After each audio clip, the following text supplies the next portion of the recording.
দর্শক, এবারে ডেঙ্গু পরিস্থিতির খবর জানবো। জানাতে বরগুনা থেকে সরাসরি যুক্ত হচ্ছেন সহকর্মী আবু জাফর সালে। সারা দেশে ডেঙ্গু পরিস্থিতির নাজুক অবস্থা, বরগুনাতে কেমন দেখছেন?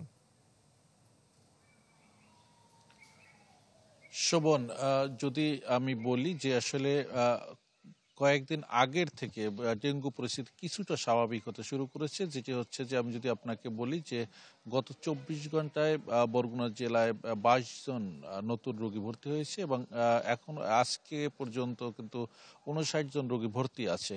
আর জেলায় এ পর্যন্ত মারা গেছে 3 জন। আর এখন পর্যন্ত জানুয়ারি মাস থেকে এ পর্যন্ত আসলে বরগুনা জেলায় ডেঙ্গু আক্রান্ত রোগী ভর্তি হয়েছিল 2288 জন। অর্থাৎ আমি যদি আপনাকে বলি যে আসলে এর আগে কিন্তু 50, 60, 70, 80 পর্যন্ত প্রতিদিন রোগী ভর্তি হইতো, যেটি আজকে গত 24 ঘন্টায় কিন্তু সংখ্যায় কম।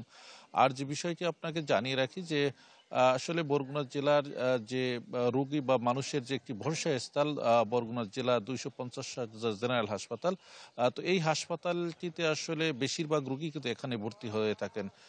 তবে এখানকার যে পরিবেশ এবং জনবল সংকট এবং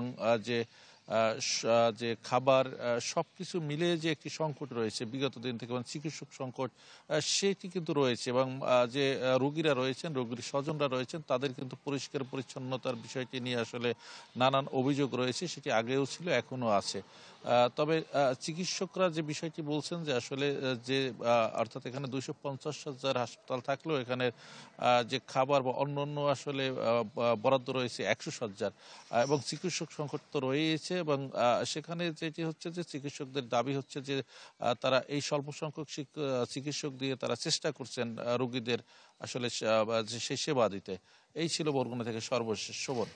সালে, আপনাকে ধন্যবাদ। রিগেল এম্পোরিয়াম হানিবার্ড অফারে জিতে নিতে পারেন ইন্দোনেশিয়ার বালিতে স্বপ্নের হানিমুন।